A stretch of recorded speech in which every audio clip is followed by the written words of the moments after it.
I never paid much attention to my shadow before. Most people don't. It's just there, a dark smudge that follows you around, shrinking and stretching with the day's progression, but ultimately forgettable. That's what I used to think until 3 weeks ago when I first noticed the delay. My name is Alex Chun. I'm a data analyst for a financial firm downtown, working the night shift because the pay is better and I've always been something of a night owl. Every evening at 8:47 p.m., I take the subway from my apartment in Westbrook to the Meridian Tower Station. Every morning at 5:23 a.m., I make the return journey. The predictability was comforting until it wasn't. It was a Tuesday. I remember because I had just finished a particularly grueling shift reorganizing datasets for the quarterly report. The financial district had been nearly empty when I emerged from the office building at 5:15 a.m., the first hint of dawn barely illuminating the eastern sky. I was exhausted, running on vending machine coffee and the promise of my bed awaiting me at home. The Meridian Tower Station was nearly deserted. Just me, a janitor mopping the platform, and a woman in a business suit who looked even more tired than I felt. I stood on the yellow safety line, waiting for the train, scrolling mindlessly through my phone. That's what happened. I shifted my weight from one foot to the other, and as I glanced down, I saw my shadow lag behind by a fraction of a second. Not much, just enough to notice. Like watching a video with the audio slightly out of sync. I blinked hard, convinced it was just fatigue playing tricks on my eyes. When I looked again, my shadow was behaving normally. I dismissed the incident and boarded the train when it arrived 2 minutes later. The next night was the same routine. Same time at the office, same commute. Only this time, as I waited on the platform at Meridian Tower Station, I noticed something on the white subway tiles. Small, intricate markings that resembled mathematical equations or perhaps a foreign script. They were faint, almost like graphite smudges, clustered near where I'd been standing the night before. I knelt down to examine them closer. The marks were definitely fresh. The janitor's mop would have washed them away otherwise. Something about them seemed familiar, though I couldn't place why. I snapped a quick photo with my phone just as the train pulled into the station. During my ride home, I zoomed in on the photo, studying the markings. They weren't random graffiti. They had a structure, a pattern that my analyst's mind recognized as intentional. Some resembled astronomical symbols. Others looked like quantum physics notations I vaguely remembered from college course. I'm no physicist, but I know organized data when I see it. The following night, I arrived at the station earlier than usual.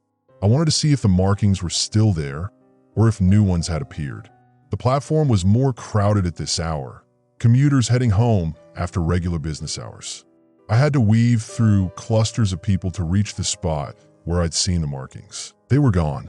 The tiles gleamed under the fluorescent lights, pristinely white. The janitor must have done his job. Disappointed, I took a step back and bumped into someone. "Sorry," I muttered, turning to face a woman with curly hair pulled into a loose ponytail. She wore a transit authority uniform and was studying me with curiosity. "No problem," she replied.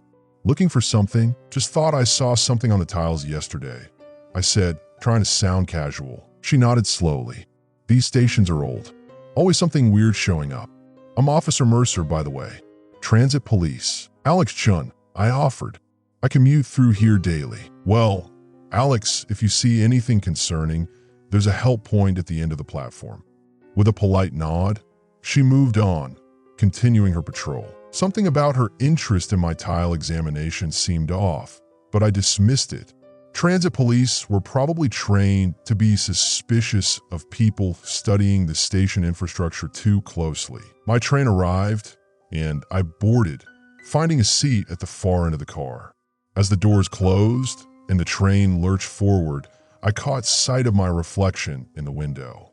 For a split second, no more than that, my shadow in the reflection seemed to remain on the platform while I pulled away. I whipped my head around to look back, but all I could see was the blur of the station disappearing into the tunnel. My heart hammered against my ribs. I was working too hard, sleeping too little. That had to be it. The next morning, I dragged myself off the train at my home station, exhausted but too wired to think about sleep. As I climbed the stairs to the street level, the overhead lights flickered briefly. I glanced down at my shadow, stretching ahead of me on the steps. It was writing something. As I moved, my shadow's hand, separate from my actual hand's position, seemed to be tracing patterns on the concrete stairs. I froze, and the shadow froze a millisecond later. I raised my hand slowly. My shadow followed, but with that same slight delay. "Hey, you okay?" A voice called from behind me. I turned to see a woman in her 30s, backpack slung over one shoulder, looking at me with concern. "You just stopped suddenly. Thought you might have felt ill." "I'm fine," I said quickly. "Just remembered something I forgot at work." She nodded, unconvinced, and continued past me up the stairs. I followed, forcing myself not to look down at my shadow again until I reached my apartment. Inside, I immediately drew all the blinds, eliminating as many shadows as possible. I needed sleep, needed to reset my mind. But before collapsing into bed, I pulled out my phone and examined the photo of the markings again. Looking at them now, in the dimness of my bedroom, they seemed to shimmer slightly on the screen, as if the pixels couldn't quite capture their true nature. I zoomed in further. The longer I stared, the more I became convinced they weren't just random markings or equations. They were coordinates. Coordinates to somewhere impossibly distant. I set an alarm for early afternoon and forced myself to sleep. Dreams of endless subway tunnels and shadows that moved independently of their owners plagued my rest. In one particularly vivid segment, I stood on a platform unlike any in our city's transit system, impossibly vast, with tracks that curved upward and disappeared into a starless void. Around me, shadows flowed like oil across the tiles, congregating and dispersing in patterns I almost recognized. When I finally woke, the sunshine streaming through gaps in my blinds did little to dispel the unease that had settled in my gut. Tonight, I decided I would arrive at the station early again. This time, I watched my shadow more carefully. I find out where those markings were coming from. What I didn't know then was that my shadow had been watching me too, and it had plans of its own. I spent the remainder of the afternoon researching shadow phenomena. Most results were predictably useless. Pop psychology articles about confronting your shadow self, and physics explanations of light and obstruction that couldn't account for what I'd witnessed. By evening, my apartment walls felt like they were closing in on me. I needed answers, not theories. I arrived at my home station an hour earlier than usual, descending the stairs with deliberate slowness. Each step I took, I monitored my shadow on the ground. It followed normally, no delay, no independent movement. Perhaps yesterday had been a hallucination from exhaustion. The train car was half empty, allowing me to select a seat with a clear view of my reflection in the opposite window. Throughout the 20-minute journey to Meridian Tower, I watched my shadow reflection carefully. Nothing unusual occurred. With each uneventful stop, the tension in my shoulders eased slightly. When I arrived at Meridian Tower Station, I made my way to the precise spot where I'd previously observed the markings. The white tiles were pristine, unmarked. I knelt down, running my fingers over the smooth surface. Nothing. Back again, I startled, looking up to find Officer Mercer watching me. Today she wore her hair pulled back tightly, her transit police uniform crisp. "Just drop something," I lied, standing quickly. "Small world," she replied, though her tone suggested she didn't believe me. "I don't usually work this section 2 nights in a row." "Lucky coincidence," I offered. "There's no such thing as coincidence in the subway system," she said, her eyes narrowing slightly. "These tunnels have their own logic, their own patterns." The way she emphasized the word pattern sent a chill through me. Did she know something about the markings? "What do you mean?" I asked. Officer Mercer studied me for a moment, then glanced at her watch. "My shift ends in 10 minutes. If you're really interested, we could grab coffee at the kiosk upstairs." Curiosity overrode caution. "Sure," I agreed. 10 minutes later, we sat at a small table in the deserted Transit Hub Cafe, ceramic mugs of mediocre coffee between us. Officer Mercer, Raymond, as she'd asked me to call her, had removed her uniform hat, revealing short-cropped dark hair. I've been with transit police for 7 years, she began, voice low despite the empty cafe. Started noticing things about 3 months ago. Maintenance reports about markings appearing on tiles, platforms, walls. Nothing our cameras ever catch being made. My pulse quickened. What kind of markings? Symbols? Equations? Sometimes they look like star charts. She pulled out her phone, showing me a photo that made my breath catch. The same type of markings I'd photographed, but these covered an entire wall in what looked like a service tunnel. When did you take this? I asked. Last month. Tunnel B17, a decommissioned section beneath Parkview Station. She swiped to another image. This appeared 2 weeks later in the same location. The markings had evolved, becoming more complex, more precise. Looking at them made my vision swim slightly. Have you shown these to anyone? I asked. My supervisor. Next day, I was informed that section was undergoing scheduled maintenance and off-limits to transit personnel. Day after that, I was temporarily reassigned to this station. Raymond leaned forward. And here's where it gets weird. I've been seeing things. Shadows moving wrong. The confirmation sent ice through my veins. Wrong how? Lingering after their owners move. Stretching in impossible directions. She lowered her voice further. Last week, I saw a shadow writing on the wall. When I looked back at the person it belonged to, she was just standing there, looking at her phone, just like mine had done on the stairs. Have you told anyone about this part? Raymond laughed humorlessly. And risk a psych evaluation? No thanks. But when I saw you examining that exact spot yesterday and today, she trailed off, studying me. You've seen something too, haven't you? I hesitated before nodding. My shadow. It's been delayed, and I think it's been writing those symbols. Instead of the disbelief I expected, Raymond nodded grimly. You're not the only one. I've been watching. There are others, people who pause suddenly on platforms, staring at their shadows with confusion or horror. Always during off-peak hours, always regular commuters. What does it mean? I don't know. But 3 commuters who I observed having these experiences have disappeared in the past month. Reme with my eyes. Missing persons reports filed, but transit authority denies they ever entered the system, despite witness statements. A wave of nausea hit me. You think I'm in danger? I think we need to understand what's happening. She pulled out a notepad, scribbling down her number. I'm not supposed to be here tomorrow. My rotation changed again. But call me if you see anything unusual. And Alex? Be careful who you tell about this. As I left the cafe, the overhead lights in the transit hub flickered briefly. I looked down to find my shadow had already stretched ahead of me, reaching for the stairs before I took a single step. That night at work, I couldn't focus. The financial data blurred before my eyes as I obsessively researched shadow, phenomena, quantum physics, and antimatter. Most of it was beyond my comprehension, but I gathered enough to understand that antimatter was essentially the opposite of normal matter.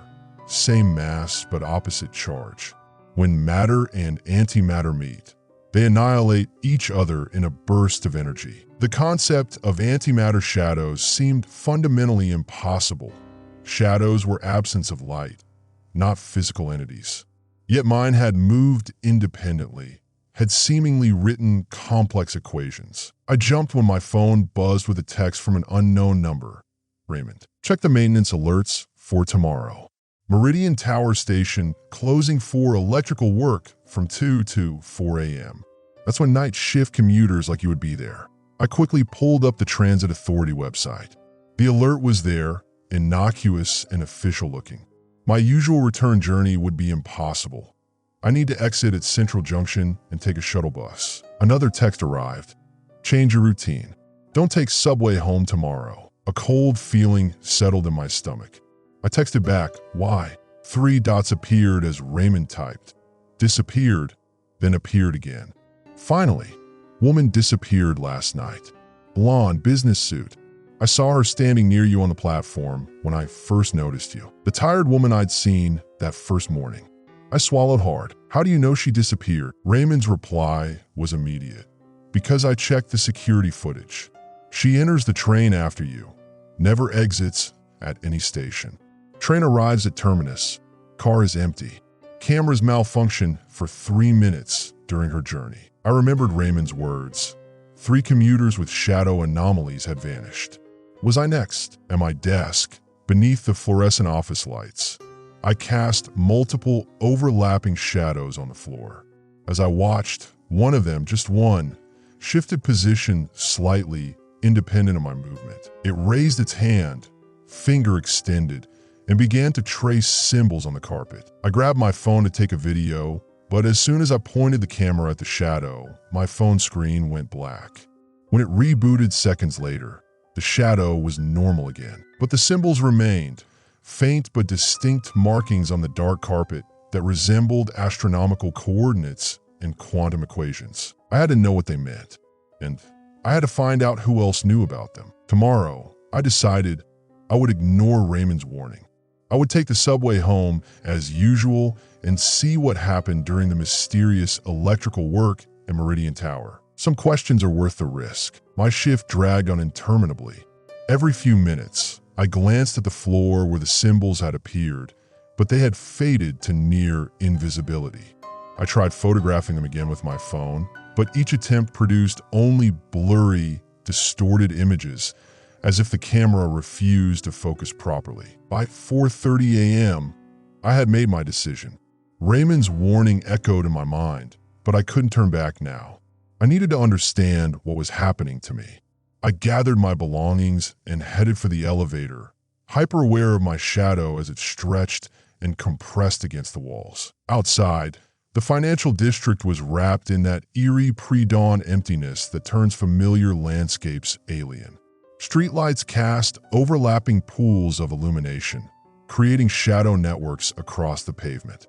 I walked briskly toward Meridian Tower Station, noting how the shadows of buildings and street signs seemed to waver slightly, as if disturbed by an unfelt breeze. The station entrance was cordoned off with yellow caution tape, a laminated notice confirming electrical maintenance, 2 a.m. to 4 a.m. I checked my watch, 4:47 a.m. The work should be complete, but the tape remained. I hesitated only briefly before ducking under it. The escalators were motionless. I descended manually, footsteps echoing in the unusual silence. No rumble of approaching trains, no automated announcements, no distant conversations. Just silence and the soft hum of emergency lighting. At the bottom, the main concourse was deserted. Half the usual lights were off, creating islands of illumination separated by pools of shadow. I moved cautiously toward the platforms, listening for any signs of maintenance workers. I froze when I heard it, a soft scratching sound like chalk on concrete. It came from platform 3, my usual departure point. Slowly, I approached the platform entrance and peered around the corner. The platform was empty of people, but not of activity. In the dim lighting, I could make out dark shapes moving across the white tiles, dozens of them. Shadows without owners, sliding across the floor, walls, and ceiling. Each moved independently, some flowing like liquid, others jerking in staccato motions. And all of them were writing. The scratching sound multiplied as shadow hands dragged across surfaces, leaving ghostly markings in their wake. The symbols were familiar now, the same ones my shadow had produced, the same ones Raymond had photographed. But here, they formed a vast, interconnected tapestry that spanned the entire platform. My analytical mind struggled to process what I was seeing. This defied all physical laws. Shadows couldn't exist without light sources and obstructing objects. They couldn't move independently. They couldn't write. Yet before me was evidence that they could do all these things. I raised my phone to record the scene, but as soon as the camera activated, the shadows froze. Then, as one, they turned toward me, featureless dark silhouettes somehow conveying the unmistakable sense of attention. My phone screen went black. The emergency lights flickered. I backed away slowly, heart hammering against my ribs. The shadows began to move toward me, sliding across surfaces with increasing speed. I turned and ran, sprinting back toward the escalators. Behind me, the scratching sound intensified, became a cacophony of scraping that pursued me through the station. I took the stairs two at a time, not daring to look back. Only when I burst through the entrance, back into the pre-dawn city streets, did I pause to catch my breath. The shadows hadn't followed me out of the station. My phone chimed, startling me. It had rebooted itself, the screen now functioning normally. A text message appeared from Raymond. "Where are you?" With shaking fingers, I replied, "Just left Meridian Tower. Saw something impossible." 3 dots appeared immediately. "Meet me at Parkside Cafe in 20 minutes. The cafe was just opening when I arrived, a sleepy barista unlocking the door. I ordered the strongest coffee they offered and claimed a corner table with a view of both the entrance and the street. My hand still trembled slightly, adrenaline leaving my system. Raymond arrived 15 minutes later, out of uniform and clearly exhausted. She slid into the seat across from me, eyes scanning the nearly empty cafe before focusing on me. "You look like hell," she observed, voice low. "Shadows," I said simply. "Dozens of them, moving without people, writing on everything." She nodded grimly. "I was afraid of that. The maintenance alerts are cover-ups. They're happening more frequently now." "Were they writing?" I asked. "The symbols look like equations, but they're not from here," she cut in. "At least, that's what I think. Have you heard of quantum superposition? How particles can exist in multiple states simultaneously until observed." I nodded, though my understanding was rudimentary at best. "I think these shadows are leaking through from somewhere else, a parallel state of existence." Raymond rubbed her eyes. "I found someone who might have answers. Another commuter who noticed her shadow acting strangely. She's been researching urban legends about the subway system for years." "Who is she?" "Her name's Sadie Torres. Works at the university library. She's been documenting strange occurrences in the transit system for a decade. Disappearances, temporal anomalies, ghost stations. Ghost stations. Stations that appear on no maps, that trains sometimes stop at accidentally." Raymond pulled out her phone, showed me a blurry photo of a station platform I didn't recognize, its walls covered in the now familiar symbols. This was supposedly taken 3 years ago at a station that shouldn't exist, somewhere between Parkview and West Side. I studied the image. "How do I meet her?" "She's agreed to talk with us tonight. Elm Street Station, 9 p.m. It's the oldest station in the system, built over a site that has significance, according to Sadie." I hesitated. "I should be working tonight." "Colin's sick," Raymond said firmly. "This is more important. The maintenance alerts are increasing. 3 more stations closed last night, all between 2 and 4 a.m. Whatever's happening is accelerating." "Do you think it's dangerous?" "These shadows." Raymond's expression darkened. 4 more commuters have been reported missing, all regulars who use the night service. The transit authority keeps deleting the security footage before I can access it. A chill ran through me. "And the woman in the business suit?" "Any news?" "Nothing. Her name was Lisa Warner. Financial analyst like you.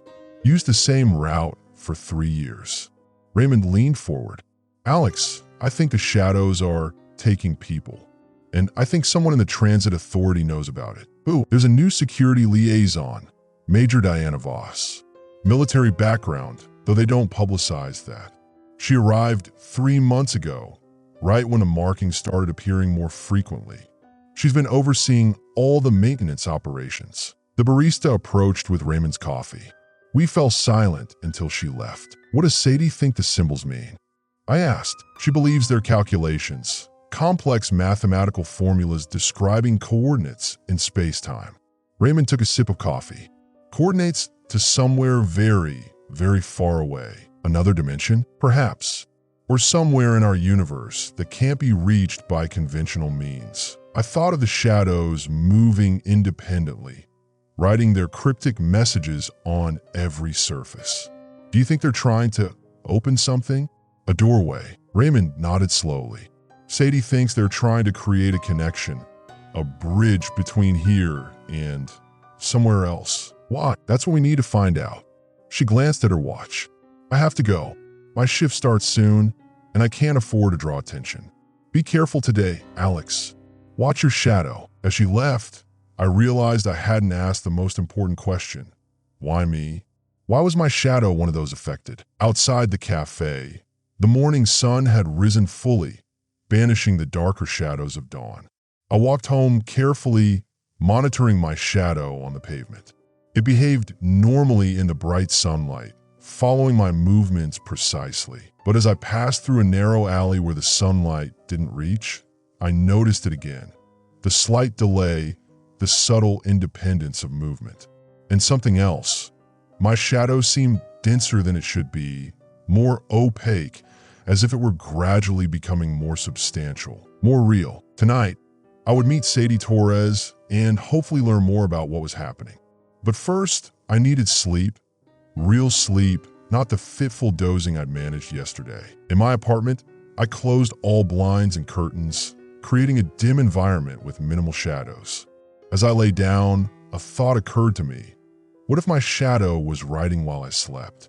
I set up my laptop camera to record the wall beside my bed, then closed my eyes, exhaustion quickly pulling me under. I dreamed of endless subway tunnels connecting impossible stations and shadows that whispered in voices almost, but not quite, human. I woke with a jolt, my bedroom now dark with the afternoon sun blocked by heavy curtains.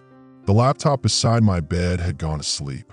I quickly revived it, opening the video recording with trembling fingers. For the first 3 hours, nothing unusual happened, just me sleeping restlessly in the dim light. But around the 4-hour mark, something changed. The shadows in the room deepened, concentrating on the wall beside my bed. As I watched, my own shadow formed there, despite my motionless body lying flat on the mattress. It separated from the wall, becoming three-dimensional, stretching outward like a dark puppet. Then, with deliberate movements, it began writing on the wall, fingers dragging across the surface, leaving faint silvery trails of symbols. The recording's quality wasn't perfect, but I could clearly see complex equations forming, interspersed with what looked like astronomical coordinates. After 15 minutes of this activity, my shadow returned to normal, flattening against the wall and becoming indistinguishable from the room's other shadows. I checked my wall. There were no visible markings. But when I ran my fingers over the surface, I felt slight indentations, as if something had carved microscopic grooves into the paint. I showered and dressed quickly, anxiety building as night approached. Before leaving to meet Raymond and Sadie, I tried researching Major Diana Voss, the military liaison Raymond had mentioned. I found almost nothing. Just a brief mention in a transit authority press release announcing enhanced security protocols. No photo, no background information. Elm Street Station was one of the oldest in the system, a relic of Victorian engineering with vaulted brick ceilings and ornate iron fixtures. At 8:50 p.m., I descended the worn stone steps into a station that seemed transplanted from another century. The evening rush had ended, leaving the platform sparsely populated with a few night workers and late travelers. Raymond was already waiting, again in civilian clothes. Beside her stood a woman I assumed was Sadie Torres, mid-30s, with dark hair pulled back in a messy bun, glasses, and an intense, watchful expression. She carried a worn leather messenger bag that sagged with the weight of its contents. "Alex," Raymond greeted me tensely. "This is Sadie." Sadie studied me critically.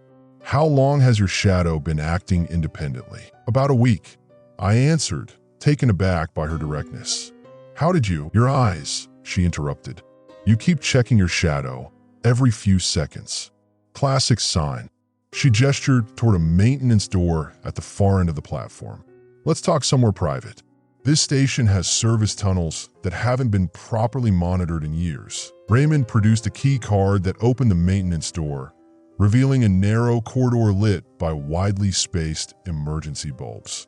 We followed Sadie as she navigated the passages with practiced familiarity. "I've been mapping these tunnels for years," she explained as we walked. The transit system is like an iceberg. Most people only see the public areas, but there's an entire hidden network underneath. Abandoned platforms, service tunnels, storage rooms. She paused at an intersection. Some of these tunnels connect to places that shouldn't exist. She led us into a small maintenance room filled with dusty electrical equipment. A folding table had been set up in the center, its surface covered with maps, photographs, and printouts. I've been documenting subway anomalies since 2015, Sadie said, dropping her bag onto the table. Started as research for my urban folklore dissertation. Became something else after I saw my first ghost train. Ghost train? I asked. A train that appears on no schedule, often between 2 and 4 a.m. Different model than anything in the current fleet. Windows usually fogged or darkened. She spread out a subway map with handwritten notations. They follow unusual routes, sometimes stopping at stations that don't officially exist. Raymond leaned against the wall. Sadie thinks the shadow phenomena and the ghost trains are connected. They are, Sadie insisted. Both started increasing around the same time those military types showed up.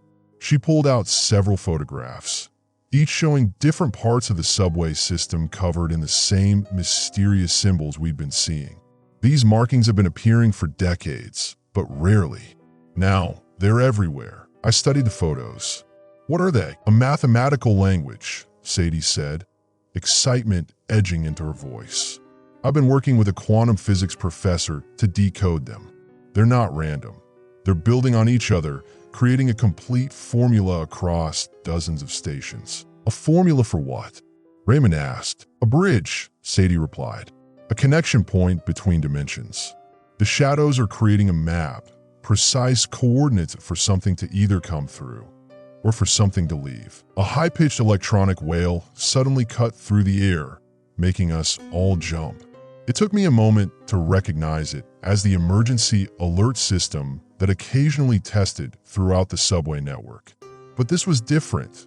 The sound was distorted, wavering between tones. The single bulb illuminating our maintenance room flickered, then stabilized. That's not a scheduled test, Raymond said tensely. Sadie pulled out her phone. The transit app says there's an ongoing system assessment requiring emergency alert testing. She frowned. That's new language. They usually announce test days in advance. The alert continued, its irregular pattern creating a sense of unease. Through the maintenance room's thin walls, we could hear it echoing throughout the tunnels. Look, I whispered, pointing to the floor. Our shadows, cast by the single overhead bulb, were behaving strangely. While Sadie's and Raymond's remained normal, mine had oriented itself toward the sound, its head tilted as if listening intently. Sadie immediately pulled out a small notebook and began writing. This confirms my theory. The alerts are signals, triggers for the shadows. They've been increasing in frequency over the past 2 months. As the alert continued its distorted wail, my shadow began to tremble slightly, vibrating at the same frequency as the sound. Then, with deliberate slowness, it raised one arm, while my real arm remained at my side. It's responding, Sadie breathed, fascinated. Raymond looked considerably more alarmed. Alex, are you controlling that? No, I whispered, watching as my shadow's fingers began tracing invisible patterns in the air. The emergency alert suddenly cut off mid-wail, leaving an eerie silence. My shadow immediately returned to normal, matching my posture perfectly. What just happened? I asked, my mouth dry. Sadie was scribbling furiously. The alerts are activation signals. They're waking up the shadows, directing them somehow. Who's controlling the alerts? Raymond demanded. That's what we need to find out. Sadie began gathering her materials. But first, I need to show you something else. There's a station, one that doesn't appear on any official maps. I found it 3 years ago, completely covered in these symbols. The ghost station from the photograph. I realized, she nodded. Local maintenance workers call it the D platform. It's accessible through a service tunnel between Parkview and West Side stations. The symbols there are older, decades old, but identical to what we're seeing now. How do we get there? I asked. There's a maintenance train that passes through at 11:30 p.m. If we can catch it. The door to the maintenance room suddenly swung open. We all froze as a beam of light swept across us. Transit Authority, announced a crisp female voice. This area is restricted. The flashlight beam lowered, revealing a woman in a dark uniform with Transit Authority insignia. Her posture was military straight, her expression coolly professional. Major Voss, Raymond muttered under her breath. Officer Mercer, the woman replied, her gaze moving between us. Interesting company you're keeping while off duty. These tunnels are not open to the public. We got lost, Raymond lied smoothly. I was showing friends the historical aspects of the older stations. Major Voss's expression made it clear she didn't believe this for a second. ID, please. All of you. As we reluctantly produced our identification, I noticed something odd in the flashlight's beam. Major Voss cast no shadow on the wall behind her. None at all. Mr. Chun, she said, examining my ID with unsettling intensity. Night shift analyst. Regular commuter through Meridian Tower Station, I believe. My blood ran cold. How did she know my commute pattern? These service tunnels are dangerous for civilians, she continued, returning our IDs. I suggest you return to public areas immediately. The system is undergoing important maintenance work tonight. What kind of maintenance? Sadie challenged. Major Voss's smile didn't reach her eyes. Signal calibration. Nothing that need concern you. She stepped aside, gesturing toward the door. After you. As we filed past her, the emergency alert system suddenly activated again. The same distorted wail as before. In the narrow corridor, illuminated only by Major Voss's flashlight and distant emergency bulbs, I saw our shadows stretching along the wall. All except hers. Outside the maintenance corridors, back on the main platform, Major Voss watched as we boarded the next train. Only when the doors closed between us did she turn away. She has no shadow, I whispered to the others. I noticed, Sadie replied grimly. And she knew exactly who you were, Alex. You're being watched. The train pulled away from the station, carrying us into tunnels that suddenly seemed much darker than before. On the window beside me, my reflection stared back, but the shadow behind it moved independently, writing invisible symbols on the glass. We rode in tense silence for several stops, each lost in our own thoughts. Raymond kept checking the other passengers, her law enforcement instincts clearly on high alert. Sadie scribbled frantically in her notebook, occasionally pausing to stare into space as if connecting invisible dots. I couldn't stop thinking about Major Voss's lack of shadow and her specific knowledge of my commute patterns. We need to find another way to the deep platform, Sadie finally said, voice low. Voss is definitely monitoring the maintenance train routes now. How did she find us so quickly? I asked. Raymond's expression darkened. She must have access to the security camera network. Probably has some kind of alert system when certain areas are accessed. Or she's tracking one of us specifically, Sadie suggested, glancing at me. The possibility sent a chill through me. Why would she track me? Your shadow is active, Sadie explained. From what I've observed, only about 1 in 10,000 people develop responsive shadows. If the military is involved, they're probably monitoring potential cases. The train slowed as we approached West Side Station. We should split up, Raymond suggested. I'll try to access Transit Authority records, see what I can find about Voss and these maintenance operations. Sadie nodded. I need to contact my physics colleague about the latest symbol patterns. Alex, you should come with me. If your shadow is responding to the alerts, my friend will want to see it. As the train doors opened at West Side, Raymond stood. I'll contact you both tomorrow. Be careful, especially you, Alex. If Voss is monitoring you, assume everything electronic is compromised. Your phone, computer, transit card. With that sobering thought, she disappeared into the sparse evening crowd on the platform. Sadie and I continued 2 more stops to University Station, a modern glass and steel structure serving the sprawling city campus. As we ascended to street level, I noticed the time, 10:47 p.m. Your physicist friend will be available this late." I asked. "Dr. Katri never sleeps," Sadie said with a hint of admiration. "He's been researching theoretical physics for decades. When I showed him the first symbol photographs 3 years ago, he recognized mathematical patterns no one else could see." We crossed the darkened campus, passing between imposing academic buildings. The physics department occupied an older brick structure at the north end. Inside, most corridors were dark, but Sadie navigated confidently to a basement level where light spilled from beneath one door. She knocked in a specific pattern. 3 quick taps, pause, too slow. The door opened to reveal a small, elderly man with wild white hair and perpetually wide eyes magnified by thick glasses. "Sadie, you've brought company," he observed, stepping aside to let us enter. The office was a chaos of books, papers, and multiple computer monitors displaying complex simulations. Every wall was covered with printouts of the shadow symbols, annotated with dense mathematical notations. "Dr. Katri, this is Alex Chun. His shadow is responsive," Sadie explained without preamble. The physicist's eyes widened further. "Fascinating. When did it start?" "About a week ago," I replied. "And have you experienced dimensional displacement yet? Temporal slippage? Quantum uncertainty states?" The questions came rapid fire. "Dr. Katri specializes in multiverse theory," Sadie explained, seeing my confusion. "The symbols are transdimensional mathematics." Dr. Katri continued excitedly, gesturing to his wall of equations. They describe coordinates across multiple realities, creating a map of convergence points. "Convergence points?" I asked. "Places where the walls between dimensions are thinnest," Sadie clarified.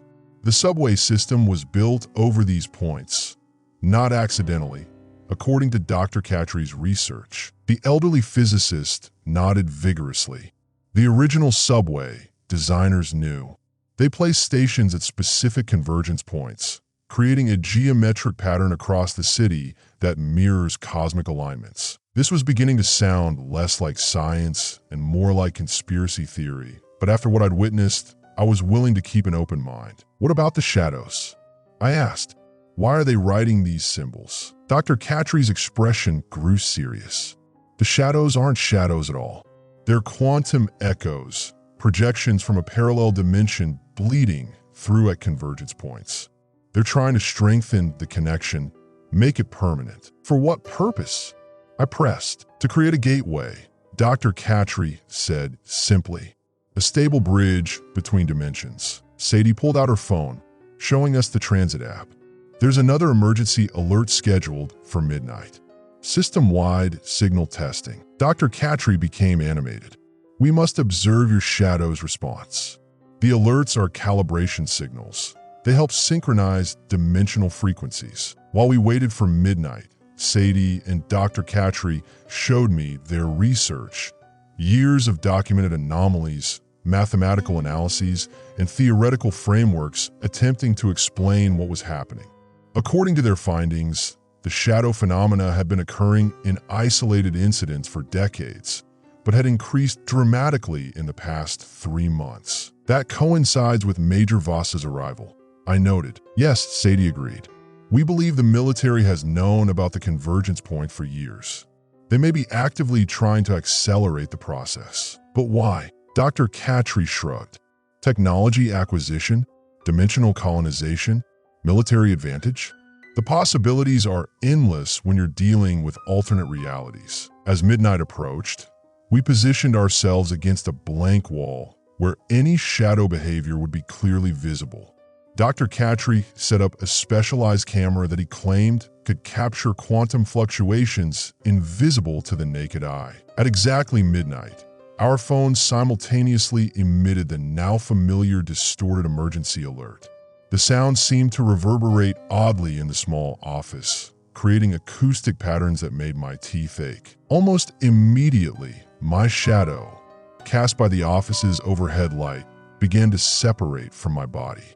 It retained my general shape, but moved with fluid independence, stretching across the wall until it was nearly twice my height. "Remarkable," Dr. Katri exclaimed, adjusting his camera. The quantum coherence is almost perfect. My shadow's hands began tracing symbols on the wall, complex, interconnected patterns that resembled both mathematical equations and astronomical charts. As it wrote, I felt a strange, tugging sensation, as if thin threads were being pulled from every part of my body. It's drawing energy from you, Sadie observed, taking notes. Creating a connection. The shadow's movements became more frantic as the alert continued, its form occasionally distorting into shapes that bore little resemblance to a human silhouette. For brief moments, it seemed to reveal glimpses of another place, angular structures and geometries that hurt my eyes. When the alert finally ended, my shadow collapsed back into a normal shape, once again mimicking my movements precisely. I sagged against the wall, suddenly exhausted. It's getting stronger, Dr. Katri said, reviewing the camera footage. The connection is stabilizing. My phone buzzed with a text from Raymond. Emergency. Meet at Central Junction. Platform 7. Now, Raymond needs us, I told Sadie, showing her the message. We quickly thanked Dr. Katri and rushed back to University Station, catching the last train to Central Junction. At this late hour, we were the only passengers in our car. As we traveled, Sadie continued explaining what she and Dr. Katri had theorized. The D platform is the primary convergence point, she said. All the symbols throughout the system are connected to it, creating a network that strengthens the dimensional bridge. And my shadow? What is it really? Sadie hesitated. Dr. Katri believes responsive shadows are connections to our alternate selves, versions of us from the other side, trying to reach through. The train announcement indicated we were approaching Central Junction. Through the windows, I could see Platform 7 coming into view, completely deserted except for Raymond's solitary figure. As we pulled into the station, something odd caught my attention. At the far end of the platform stood a single subway car, disconnected from any train, its lights flickering eerily. It was an older model with fogged windows that revealed only indistinct shapes moving inside. That's it, Sadie whispered, her face pale. A ghost car. The train doors opened and we stepped onto the empty platform. Raymond hurried toward us, her expression grave. I accessed Vasa's classified files, she said without greeting. They know about Alex. They've been watching him since his shadow first responded. Why me specifically? I asked. Because you work in the financial district, Raymond explained. Your regular route takes you through 5 major convergence points. They've been using you as an unwitting cartographer. Your shadow is mapping the final coordinates they need. A distant rumble echoed through the station. Not the normal sound of an approaching train, but something deeper, more primordial. The lights throughout the platform flickered in sequence. What's happening? I asked, my voice barely steady. Raymond pointed to the mysterious lone subway car. That appeared 20 minutes ago. No train, no driver. Just materialized at the platform. And look, no shadow beneath it. The car's doors suddenly slid open with a pneumatic hiss. The interior lights flared briefly, revealing an empty car with surfaces completely covered in the now familiar symbols. It's an invitation, Sadie whispered. From the other side, the station emergency alert system activated without warning. The same distorted wail, but now accompanied by a computerized voice. Attention, all passengers. Central Junction is now closed for essential maintenance. Please exit the station immediately. This is not a drill. The voice repeated the message, but with each repetition, it degraded slightly, becoming more distorted, less human. We need to leave, Raymond insisted, pulling us toward the exit. But as we turned, I caught sight of a familiar figure entering the platform from the far end. The rigid posture and purposeful stride unmistakable even at a distance. Major Voss had found us again. And this time, she wasn't alone. The tension in the air was electric as we watched Major Voss approach, flanked by 4 uniformed personnel, not transit security, but military, judging by their bearing. Each wore a small device clipped to their belts that emitted a faint blue pulse. Shadow suppressors, Sadie whispered, eyes widening. They're using experimental tech. Raymond stepped forward, placing herself between us and the approaching team. Her hand hovered near her service weapon, but the odds were clearly against us. Officer Mercer, Voss called out, her voice unnaturally calm. I believe you're currently suspended from duty. This is a restricted area. On whose authority? Raymond challenged. Last I checked, transit police have jurisdiction in all subway stations. Voss smiled thinly. National security supersedes local authority, officer. I have documentation if you'd like to see it. As they spoke, I became acutely aware of my shadow. While everyone else's shadows stretched normally across the platform tiles, mine seemed to be absorbing surrounding light, creating a pool of darkness deeper than mere absence of light. Within its depths, I could see faint movements like ripples in black water. Alex, Sadie murmured, noticing it too. Don't move. Major Voss's attention snapped to me. Mr. Chun, I see your condition has progressed significantly since our last encounter. Her eyes tracked to my shadow, which now pulsed with an internal rhythm completely disconnected from my movements. What's happening to me? I demanded. A rare quantum entanglement. Voss replied, her clinical tone belying the extraordinary nature of her words. Your shadow's atomic structure is phase shifting into antimatter alignment. Sadie gasped softly beside me. Even Raymond's stoic expression faltered. That's impossible, I said. 3 months ago, I would have agreed with you, Voss conceded. Then we detected the first dimensional breach beneath North End Station. The station lights flickered again, and with each momentary darkness, my shadow seemed to gain substance, deepening from flat blackness to something with volume and weight. The strange symbols now appeared to be etched in its surface, glowing with faint blue luminescence. We need to move you to a secure facility, Voss continued. Your shadow is approaching critical phase transition. Within hours, it will begin actively converting matter around it. Converting it to what? Raymond asked. Antimatter, Voss stated flatly. When that happens, anything it touches will annihilate in a cascade of pure energy. My mind reeled. This couldn't be real. Antimatter shadows, dimensional breaches, quantum entanglement.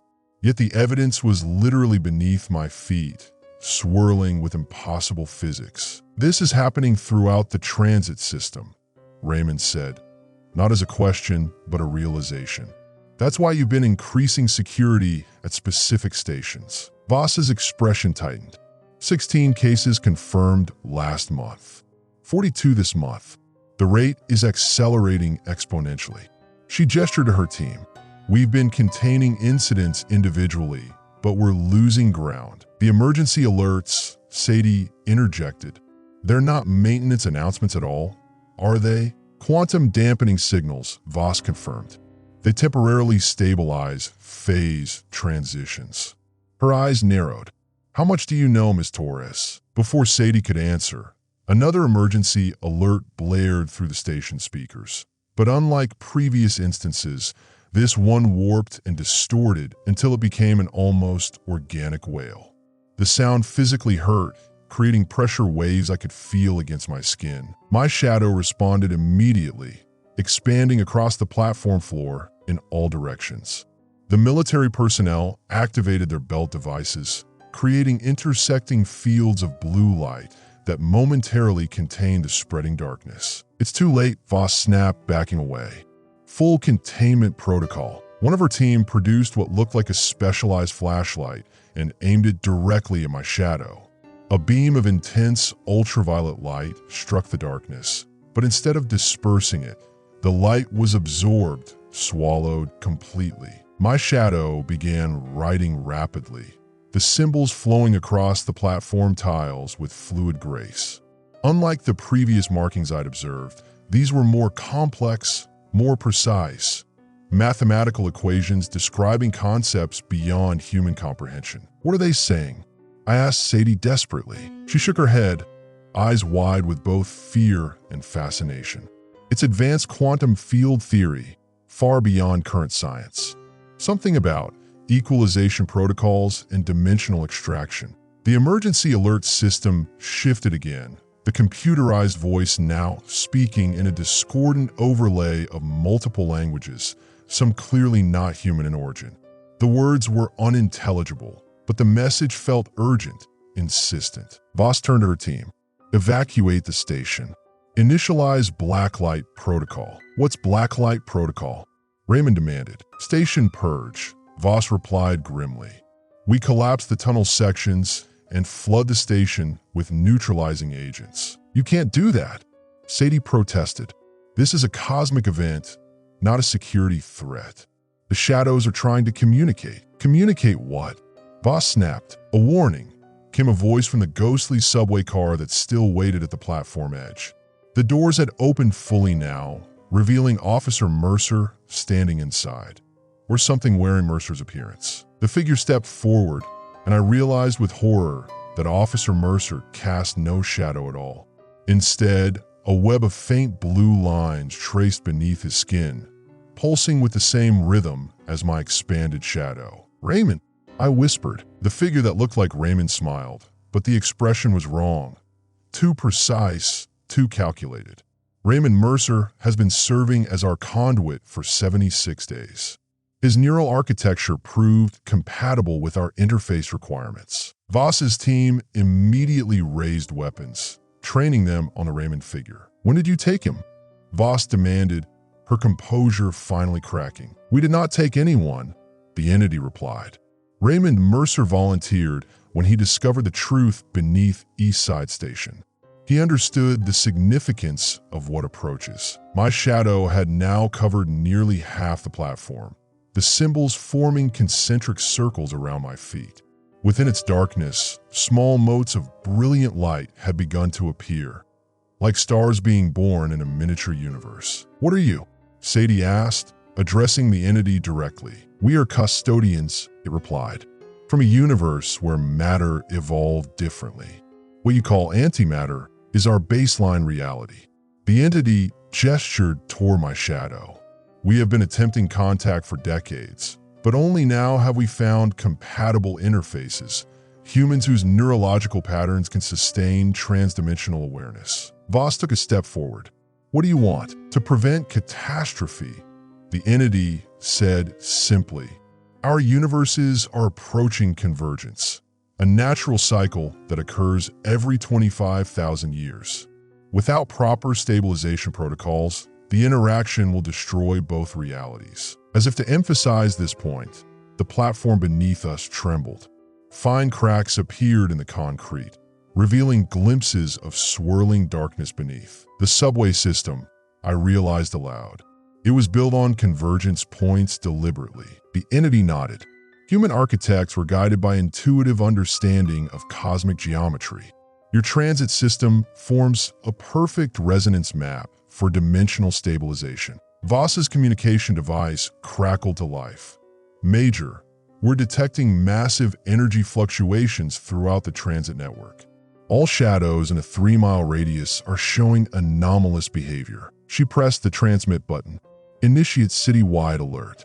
Full evacuation of all subway stations. Almost immediately, emergency sirens began wailing above us, audible even through layers of concrete and earth. The public alert system had been activated. My shadow continued expanding, now consuming light fixtures as it climbed the walls.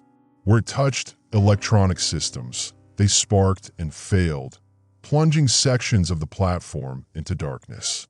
Yet paradoxically, these darkened areas glowed with faint constellations of light from within the shadow substance itself. It's absorbing electromagnetic energy, Sadie observed, backing away. Converting it, the Raymond entity approached me, unaffected by the spreading shadow. Alexander Chun, you have been selected as primary conduit due to your unique quantum signature. Your shadow serves as the anchoring point for the stabilization matrix. I never asked for this, I said, fear and anger mingling in my voice. No conduit ever does, the entity acknowledged. But without your participation, Both universes face annihilation within 36 hours. Voss and her team had retreated to the station entrance, weapons still trained on us. Cha and Torres, this is your last chance to evacuate, she called.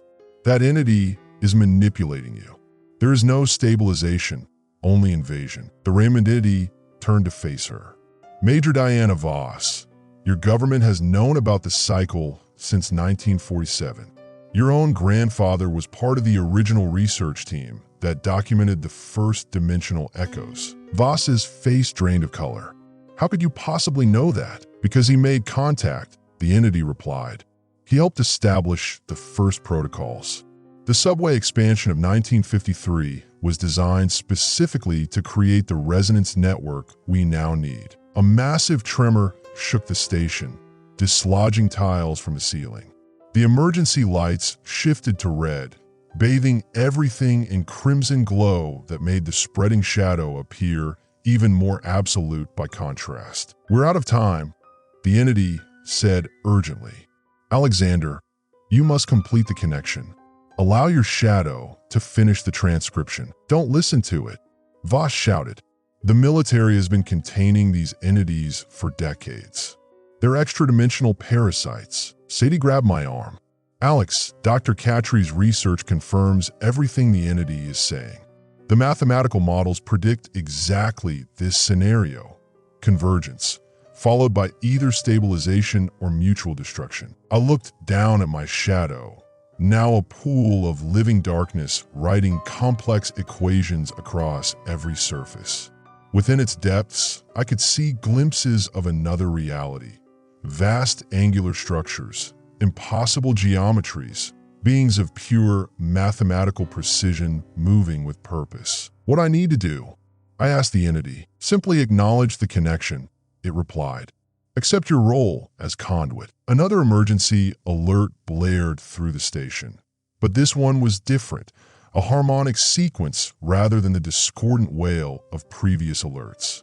The sound resonated with something deep inside me, as if activating cellular memories I didn't know I possessed. My shadow responded immediately, pulsing with renewed intensity. The symbols it wrote began to glow brighter, no longer just reflecting light, but generating it. Pure white radiance emerging from absolute blackness. It's working, Sadie whispered in awe.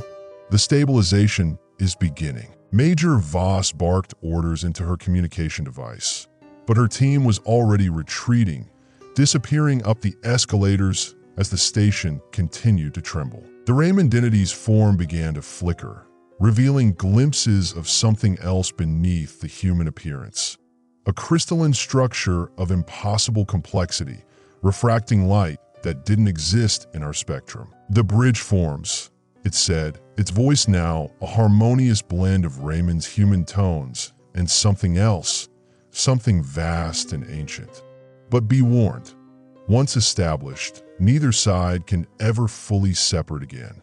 Our realities will remain tethered, shadows bleeding across the boundary forever. As the entity spoke these words, my shadow, now covering most of the platform, began to rise from the floor, forming a three-dimensional shape that towered above us.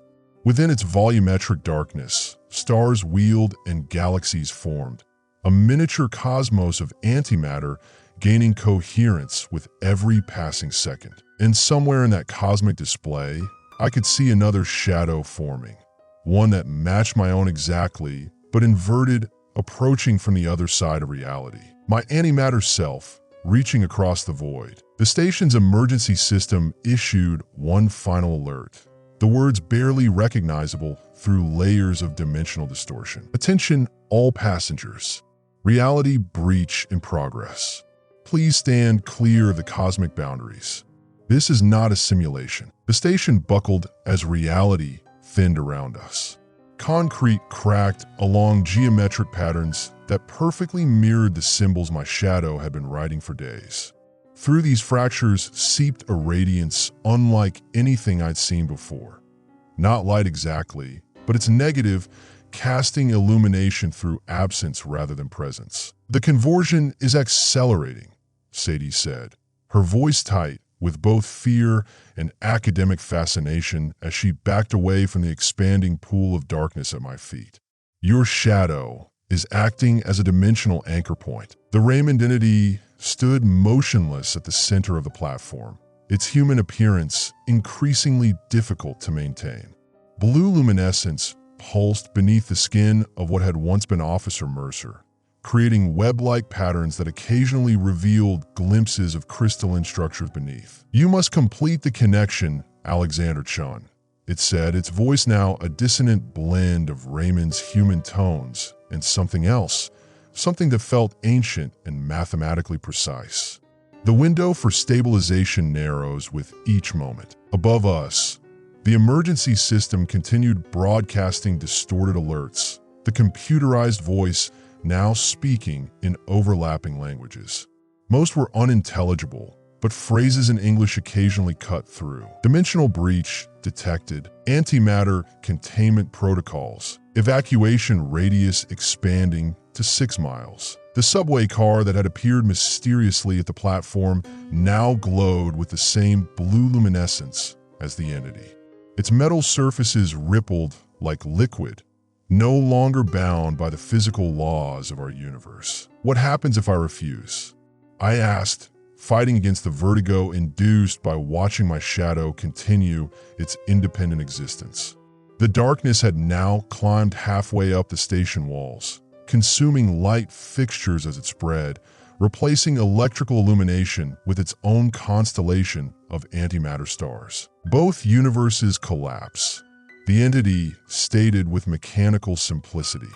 The natural cycle of convergence must be managed. Without stabilization, the meeting of matter and antimatter creates cascade annihilation. From a station entrance, Major Voss's voice called out, "Don't listen, Chun. They're manipulating you." She had taken cover behind a concrete pillar, her military team now gone. Only she remained, a tactical flashlight in one hand and what looked like a specialized weapon in the other. "The human military understands only destruction," the entity observed dispassionately. "They have been attempting to weaponize convergence points for decades." "Is that true?" I called to Voss. Her hesitation told me everything. "It's more complicated than that," she finally replied. "Yes, there's a weapons program, but it's defensive. We need countermeasures against what's coming through. What's coming through," the entity corrected, "is information, mathematical protocols necessary for mutual survival." The ground beneath us shuddered again, more violently this time. A distant rumble echoed through the tunnels. Not a train, but something far larger, as if the city itself were groaning under impossible strain. Sadie grabbed my arm, her eyes wide. "Alex, look." I followed her gaze to the digital information display that normally showed train arrival times. Instead of schedules, it now displayed rapidly changing sequences of the same symbols my shadow had been writing. Between these sequences flashed images, fractured glimpses of another world, a city both familiar and alien, where physics operated by different rules. "That's the other side," Sadie whispered. "An antimatter New York, a mirror existence," the entity confirmed. "For every atom in your universe, there exists an antimatter counterpart in ours. For every human consciousness, a corresponding awareness. Alexander Chun exists in both realities, as do all of you." "Then why me?" I demanded. "Why is my shadow responsive when others aren't?" "Quantum synchronicity," the entity replied. "Rare individuals exist whose consciousness naturally resonates across dimensional boundaries.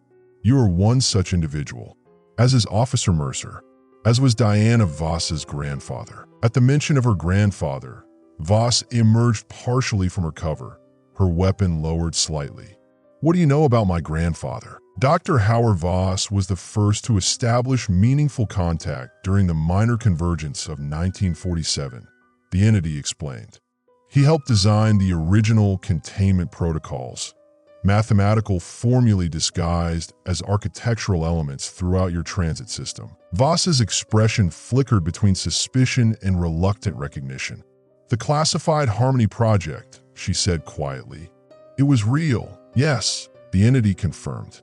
Before your military leadership redirected research toward weaponization. Another tremor shook the station stronger than before. From the tunnels came the screeching of metal and cracking of concrete.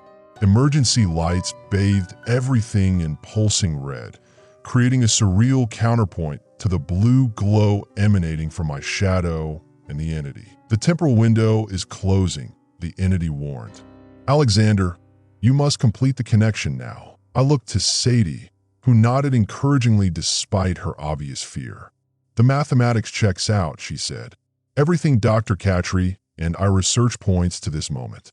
If these entities wanted destruction, they could have triggered it already. Major Voss took another step forward, her weapon now aimed directly at me. Chun, if your shadow completes those symbols, you'll create a permanent breach. We have no idea what that means long-term. We know exactly what it means, the entity countered. A stable bridge between universes, controlled exchange rather than catastrophic collision. My shadow had now covered nearly the entire platform, climbing the walls and spreading across the ceiling. Where it touched electronic systems, they sparked and transformed, displays showing impossible information, speakers emitting harmonics that seemed to reshape physical space around them. I felt a strange doubling sensation, as if I existed simultaneously in two places. Through my shadow's expansion, I could perceive fragments of another existence, my antimatter counterpart experiencing the same phenomenon from the opposite perspective. I can feel them, I whispered. The other side, the entity nodded. The connection strengthens. Soon you'll be able to see through both sets of eyes, matter and antimatter simultaneously. The station's emergency system burst into life again, but this time the message was crystal clear, spoken in a voice that sounded disturbingly similar to my own. Attention all consciousness nodes. Dimensional synchronization at 70%. Prepare for perceptual unification. Major Voss's communicator crackled urgently. A panicked voice reported, Major, we're detecting anomalous shadow behavior at every station in the network. They're all writing the same symbols, converging on Central Junction. Antimatter readings off the scale. Voss's professional composure finally cracked. How widespread? Global, ma'am, the voice replied. Reports coming in from transit systems on 6 continents. Shadow phenomena appearing simultaneously. She looked at me with new understanding. It's not just you. It's happening everywhere. Yes, the entity confirmed. The convergence is a planetary event.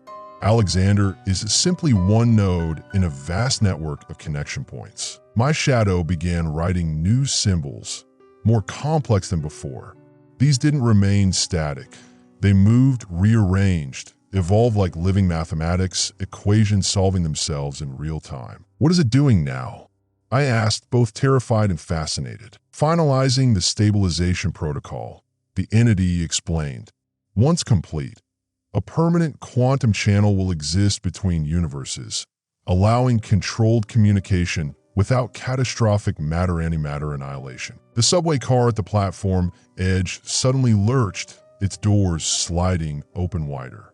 Inside, the interior had transformed completely, now resembling something between a scientific laboratory and an alien temple. Surfaces covered in pulsing mathematical symbols, equipment of incomprehensible purpose arranged in geometric patterns. The transition chamber is ready, the entity announced. Alexander Chun must enter to complete the synchronization. Voss raised her weapon again. Don't move, Chun. That's exactly what they want. But as she spoke, her own shadow detached from her feet, spreading rapidly across the floor toward mine. Where they met, new symbols formed, equations of breathtaking complexity that seemed to describe the fundamental nature of reality itself. It's happening to you too, I realized aloud. Voss stared in horror at her rebellious shadow. How? I'm not a conduit. All humans have the potential, the entity explained. The quantum resonance is awakening throughout your species as convergence approaches completion. Sadie's shadow had also begun to separate, though more hesitantly than mine or Voss's. All around the station, darkness pooled and shifted, no longer bound by physical laws. The information display flashed a final message before dissolving into pure mathematics. Convergence at 90%. Subterranean truth revealed. The Raymond entity extended what had once been a human hand toward me. Come, Alexander. The final synchronization requires your conscious participation. I looked at the transformed subway car, a gateway between universes. Then back at Sadie and Voss, their faces illuminated by the unnatural glow of their own awakening shadows. Will they be safe? I asked. They're part of the network now, the entity assured me.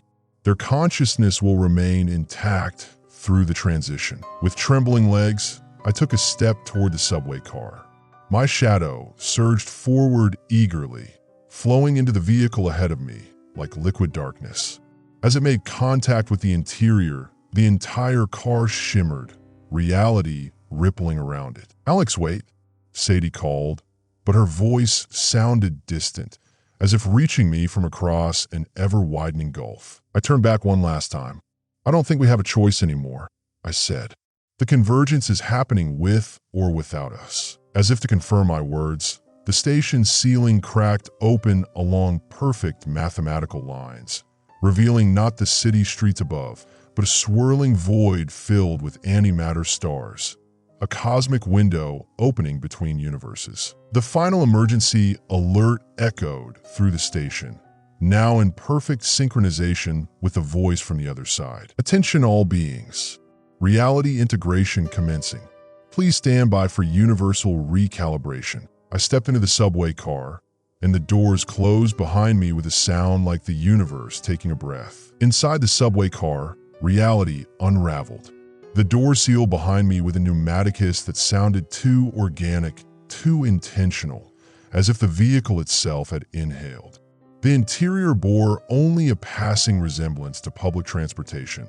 Seats had transformed into crystalline structures that refracted light in impossible ways, and the windows no longer showed the station platform, but instead displayed flowing mathematical equations interspersed with glimpses of an inverted cityscape. Perceptual integration commencing, announced a voice that was simultaneously my own and not my own, a quantum superposition of identity emerging from speakers that had morphed into pulsing organic structures.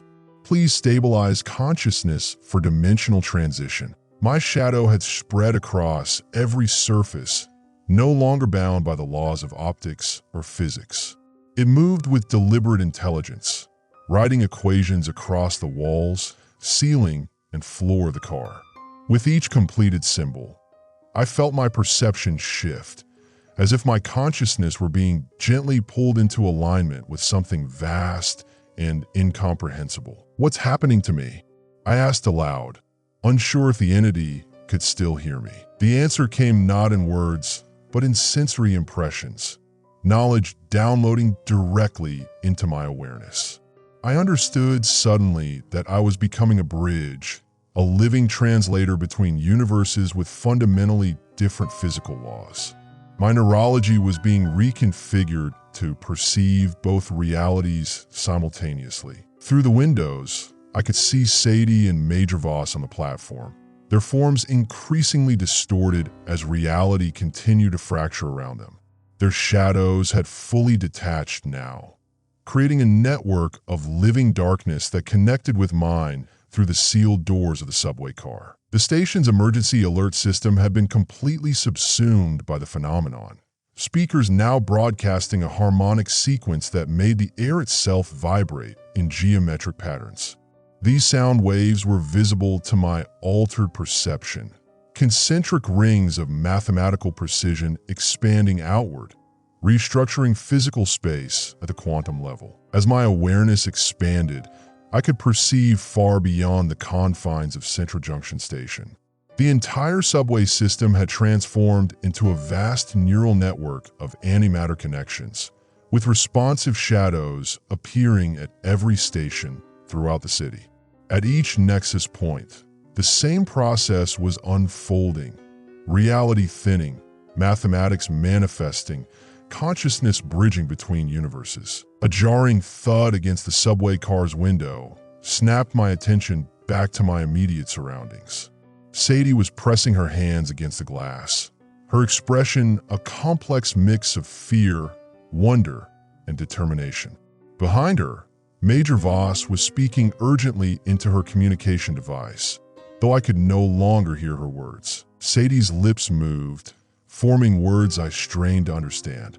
"Alex, can you still hear me?" I pressed my palm against the inside of the window, mirroring her gesture. The glass, or what appeared to be glass, felt strangely mutable beneath my touch, more like a membrane than a solid barrier. "I can see you," I called, though I wasn't sure if sound could still traverse the dimensional boundary forming between us. Sadie nodded, seeming to understand despite the barrier. She held up her notebook, showing a page covered in equations that matched those being written by my shadow.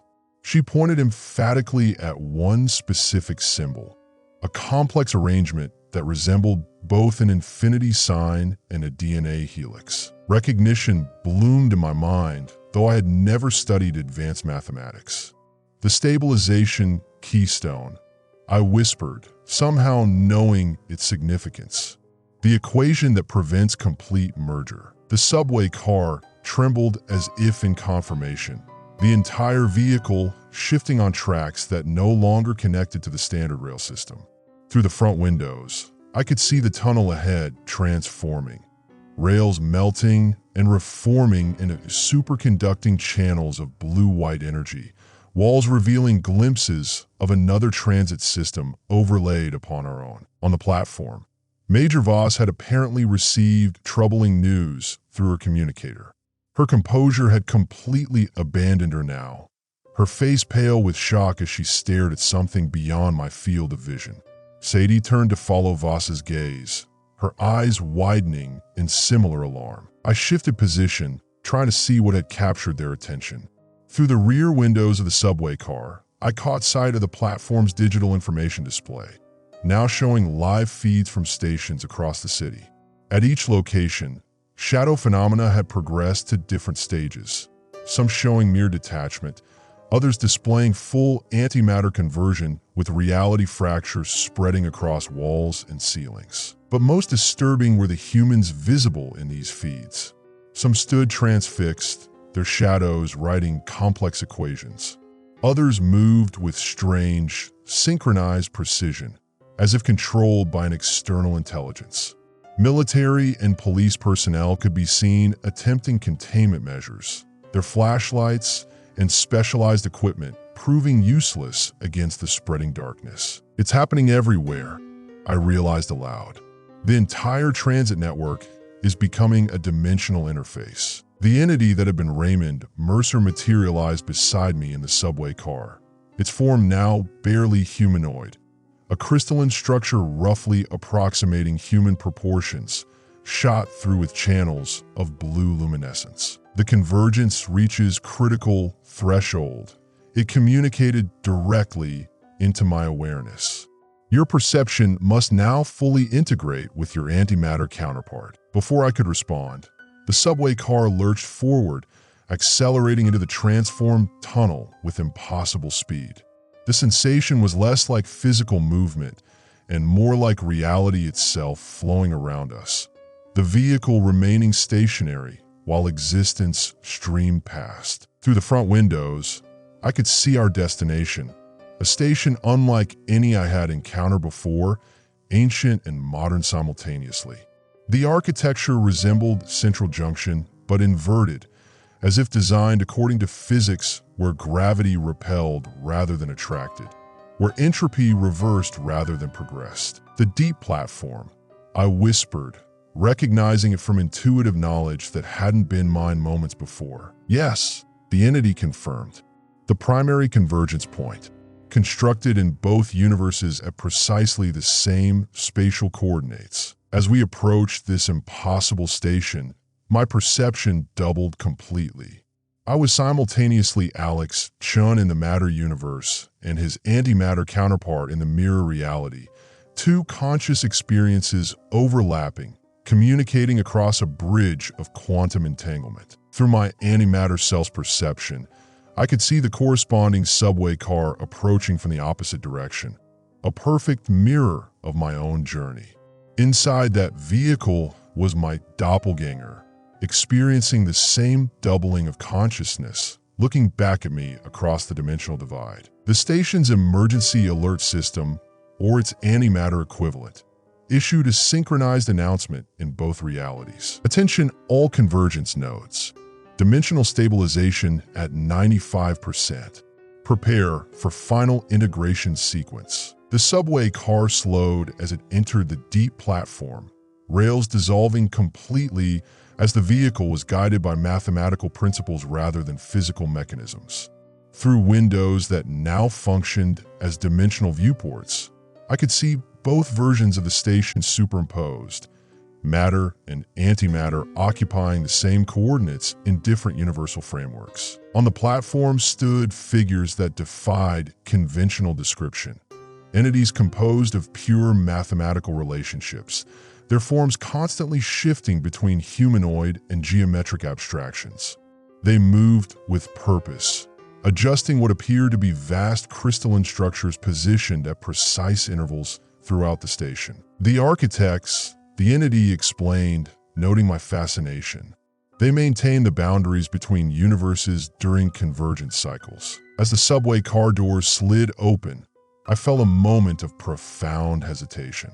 Stepping onto that platform meant complete commitment to whatever transformation awaited me. Through my double perception, I became aware of Sadie and Major Voss far behind us now, having followed our journey via emergency access tunnels. They had reached a security door marked with warning symbols, beyond which lay the approach to the deep platform. Voss was using her military credentials to override the locking mechanism, while Sadie clutched her notebook, frantically documenting equations that appeared in the air around them. Will they be safe if they follow? I asked the entity. Their shadows have awakened, it replied. They are part of the network now, though their function differs from yours. What is my function exactly? I demanded, my doubled consciousness creating an unsettling echo to my words. You're the primary synchronization node, the entity explained. The mathematical catalyst that allows controlled exchange rather than catastrophic annihilation. Without you, both universes face extinction. The platform before me, before both versions of me, seemed to pulse with anticipation. The mathematical entities had noticed our arrival, their attention focusing on the subway cars from both universes that had arrived simultaneously at mirrored platforms. My shadow detached completely now, flowing out onto the platform where it met its antimatter counterpart. Light emerging from darkness, darkness emerging from light. Where they connected, new equations formed, more complex than any that had come before, describing relationships between realities that human mathematics had never contemplated. The entity gestured toward the platform with its crystalline appendage. The final synchronization requires your physical presence at the convergence point. Through the doubling of my perception, I could see my antimatter self receiving the same instruction from a corresponding entity. We were both equally hesitant, equally determined, mirror reflections approaching a cosmic junction point. The station's emergency systems, plural, from both universes, activated simultaneously, voices perfectly synchronized. Final convergence sequence initiated. Reality stabilization protocols engaging. As I stepped from the subway car onto the deep platform, my antimatter counterpart did the same. With each step we took toward the center of the station, the boundary between our universes grew more permeable, our separate consciousness more unified. In the distance, I heard the security door burst open as Sadie and Major Voss finally breached the outer perimeter of the deep platform. Their voices called out to me, distorted by the dimensional fluctuations, but recognizable in their urgency. But it was too late for hesitation or retreat. My shadow and its antimatter counterpart had merged completely at the center of the platform, forming a swirling vortex of mathematical precision. equations writing themselves, solving themselves, describing the very framework of a new reality being born between universes. As I approached this cosmic nexus point, reality slipped completely, perception fracturing along mathematical lines. I was no longer simply Alex Chun, no longer simply human. I had become something that existed between states of being, between universes, between identities. The final emergency alert echoed through the station, through all stations in both universes, through the collective consciousness of both species. Reality integration complete. New parameters established. Welcome to the interface. Consciousness fragmented and reformed as I stood at the center of the deep platform.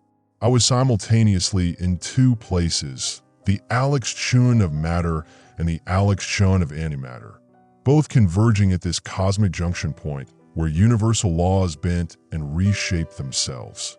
My perception had expanded beyond linear time, allowing me to experience past, present, and potential futures as overlapping states of probability. The mathematical entities, the architects, circled around me, their crystalline forms pulsing with equations that modified reality in real time. They manipulated the shadows that had merged at my feet, sculpting the darkness into complex, three-dimensional structures that resembled both quantum circuitry and ancient glyphs. Integration proceeding at optimal parameters. One architect communicated directly into my doubled awareness. Synaptic bridges forming between universal frameworks. My shadow self, no longer merely a flat absence of light, but a volumetric entity with its own complex internal structure, had become a lens through which both universes could observe each other without catastrophic collision. Each symbol it wrote adjusted the fundamental constants that governed how matter and antimatter could coexist in controlled proximity. Through fractures in reality, I glimpsed Sadie and Major Voss making their way through a maintenance tunnel that seemed to exist in both universes simultaneously, a corridor where physical laws wavered and shifted with each step they took. Their shadows stretched ahead of them, acting as guides or scouts, flowing into cracks in the walls and returning with new mathematical information etched into their darkness. "Alex," Sadie's voice reached me, distorted as if traveling through multiple mediums. "Can you still hear us?" I tried to respond, but my voice emerged as overlapping frequencies, words in one universe becoming mathematical harmonics in the other. The architects adjusted something in the shadow network, and suddenly communication became possible again. "I can't hear you," I called back, my words echoing strangely. But I'm not entirely here anymore. Major Voss emerged first from the maintenance tunnel, her military-trained composure struggling against the cognitive dissonance of a reality that no longer obeyed conventional physics. Her shadow had fully awakened now, writing equations of its own that seemed to focus on containment and stabilization. "Chun," she called out, her voice steadier than her expression. "The situation topside is critical. Shadow phenomena have spread throughout the transit system. Military containment has failed completely." Sadie followed close behind, clutching her notebook, though she had long since stopped writing. Her eyes widened as she took in the impossible architecture of the deep platform, a space that existed in multiple dimensional states simultaneously. "The symbols," she whispered, recognizing equations that matched those in her research. Dr. Catry was right about everything. The entity that had been Raymond Mercer glided forward, its crystalline form now fully revealed as something never meant to be confined by human anatomy. "The surface manifestations are merely echoes of the central convergence," it explained. "Once stabilization is complete, the shadow network will normalize." "Normalize?" Voss demanded. "There's nothing normal about what's happening up there. People are transforming. Buildings are reconstructing themselves along mathematical lines." As if in response to her words, the station's emergency alert system activated again. But this time, the The speakers physically transformed as the message played, reconfiguring into crystalline resonators that amplified the message across dimensional boundaries. Attention, all consciousness nodes. Reality, fracture approaching critical threshold. Stabilization protocols must accelerate. Prepare for final phase transition. The architects moved with renewed urgency, their forms blurring as they manipulated the shadow network at speeds beyond human perception. The entire station trembled, not with physical vibration, but with dimensional stress. Reality itself straining against the forces of convergence. Through my expanded awareness, I could perceive the larger pattern unfolding across the city, across the planet. The subway system had become a vast neural network of shadow connections, each station a node in a planetary scale mathematical equation.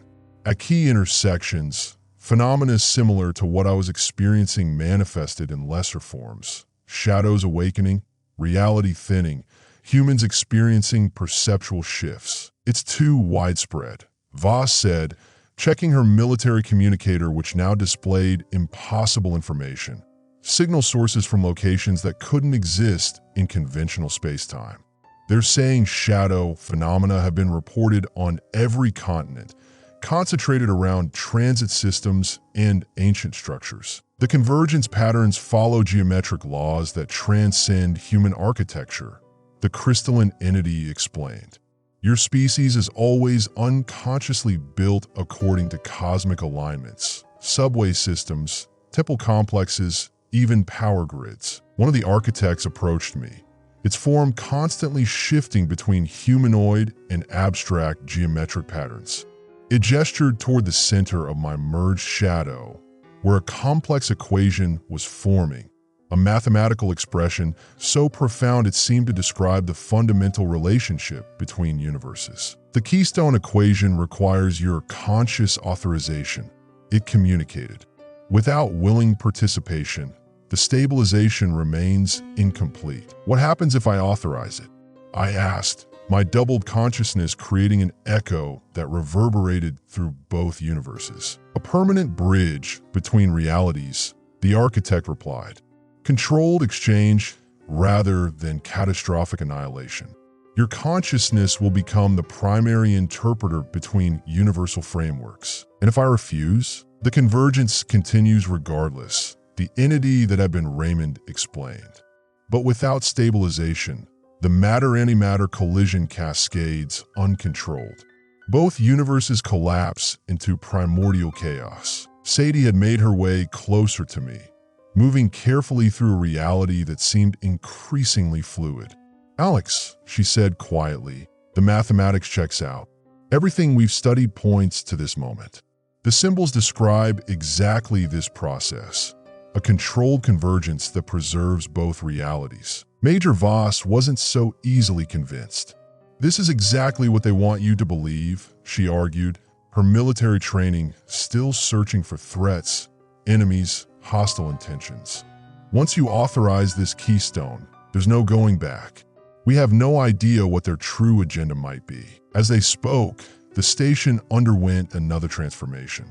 The walls, floor, and ceiling began to dissolve into pure mathematical relationships. Physical matter converting to information states that could exist in both universes simultaneously. The architectural features morphed into crystalline structures that resembled both organic neural networks and advanced technology beyond human comprehension. Through fractures in conventional space-time, I could see other versions of the station, variations from different probability streams, different choices, different outcomes. In some, the convergence had failed catastrophically. In others, it had succeeded but with unintended consequences.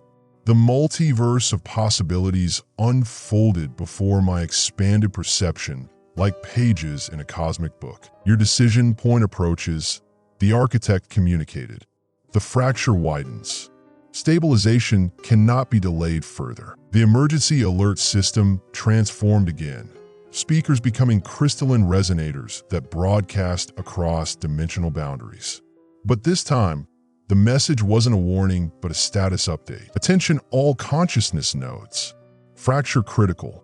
98% convergence achieved. Awaiting keystone authorization for final stabilization. My shadow self pulsed with increasing urgency. The merged darkness now containing swirling galaxies of light, entire cosmologies of possibility contained within its mathematical structure. At its center, the keystone equation glowed with potential energy, awaiting only my conscious decision to activate. Sadie placed a hand on my arm, the first human contact since my transformation began. I could feel her touch across multiple dimensional states, her consciousness reaching toward mine through layers of mathematical abstraction. "I think you should do it," she said simply. "This is bigger than us, bigger than human concerns. It's about the survival of everything." Voss stood rigid, her military bearing at odds with the fluid reality around us. "Chun, we have no way to verify any of this. For all we know, this is an invasion, not a convergence." The crystalline entity that had been Raymond floated closer. "There's a way to verify. Allow me to share direct consciousness connection. See our reality through antimatter perception." "That's possible?" I asked. "For one with awakened shadow states, yes," the entity confirmed. "Major Voss carries the same genetic markers as her grandfather. Her shadow has fully activated. She can perceive the antimatter universe directly if she consents." Voss hesitated. Decades of military training warring with scientific curiosity, the same curiosity that had apparently driven her grandfather to his discoveries. "How would this work?" "Simple neural connection through shadow networks," the entity explained. "Temporary but comprehensive." The architects paused in their work, attention focusing on this unexpected development. One moved closer to Voss, its crystalline form reconfiguring to appear more humanoid, less threatening. "Time fractures," it communicated urgently. "Decision point approaches critical threshold." Voss squared her shoulders and made her decision. "Do it. Show me what you claim is true." The architect extended a crystalline appendage toward Voss's fully awakened shadow. Where they connected, equations flowed between them, mathematical expressions transferring information directly into her consciousness. Voss gasped, her eyes widening as new perception flooded her awareness. For several seconds, she stood frozen, experiencing direct knowledge of the antimatter universe, its history, its physics, its desperate need for stabilization. When she finally spoke, her voice had lost its military edge. "The Harmony Project," she whispered. "Grandfather was right. The convergence is natural, a cosmic cycle. They're not invading, they're synchronizing." The station shuddered again, more violently this time. Reality itself seemed to be reaching its breaking point, the fracture between universes widening beyond containment. "Decision point reached," the architect announced. "Keystone authorization required now." My shadow self pulsed with increasing urgency, the mathematical expressions at its center glowing with potential energy. I could feel both universes holding their collective breath, waiting for my choice. With a surety that transcended human doubt, I extended my consciousness into the keystone equation, authorizing the final stabilization protocol. The mathematics accepted my decision, activating sequences that had been prepared throughout both universal frameworks. The emergency alert system issued its final announcement, voices from both universes speaking in perfect synchronization. "Attention all beings. Reality fracture stabilized. New parameters established. The bridge is open." My perception expanded one final time as the keystone activated. I was no longer simply human, no longer confined to linear time or three-dimensional space. I had become something new, a consciousness that existed at the intersection of universes, a living translation mechanism between fundamentally different realities. Around me, the deplatform transformed completely. The fracture between universes sealed into a controlled boundary layer. Not a barrier, but a permeable membrane allowing regulated exchange. The architects moved through this boundary effortlessly, adjusting parameters, fine-tuning the cosmic equation. Sadie and Voss stood transfixed, their awakened shadows connecting them to the larger network, but their consciousness remaining fundamentally human. They watched as the station reconstructed itself into something that could exist in both universes simultaneously, a true nexus point between realities. "What happens now?" Sadie asked, her voice hushed with wonder. The answer came not from words but from the station itself as it settled into its new configuration. A space where matter and antimatter could coexist in harmony, where shadows served as bridges rather than mere absences of light. The fracture had been healed, but reality would never be the same again. I can barely call myself Alex Chun anymore. What remains of my human identity floats like fragments of a shattered mirror, reflecting aspects of what I once was against the vast cosmic architecture I've become. It's been 3 days since the stabilization, since I authorized the keystone equation that bridged our universe with its antimatter twin. Yet time has become as relative as my physical form. The Transit Authority has cordoned off the entire Chambers Street station, claiming structural concerns. Military personnel in unmarked uniforms patrol the perimeter. The public remains blissfully ignorant of what lies beneath their feet. A cosmic nexus point where two universes interface through mathematical constructs that rewrite the fundamental laws of reality. I exist at the center of this nexus, my consciousness stretched across dimensional boundaries. My shadow self has become my primary form, a volumetric darkness filled with equations and cosmic light, only occasionally condensing into human shape when I need to interact with those still bound by conventional physics. The architects continue their work around me, fine-tuning the stabilization equations, adjusting parameters as the two universes acclimate to their new relationship. They speak to me now not as outsiders, but as colleagues in a project spanning billions of years and multiple dimensions. Integration proceeds at optimal efficiency. One communicates directly into my expanded awareness. The shadow network has stabilized across 78% of affected regions. I perceive the truth of this statement not through words, but through direct mathematical knowledge. Seeing the network spread throughout the subway system, across the city, following ley lines of cosmic significance that humans unconsciously built their transit systems upon. Every subway tunnel, every station has become a capillary in a vast circulatory system exchanging fundamental particles between universes. Major Voss enters the Nexus chamber, her military posture now tempered with the humility of someone who has glimpsed cosmic truth.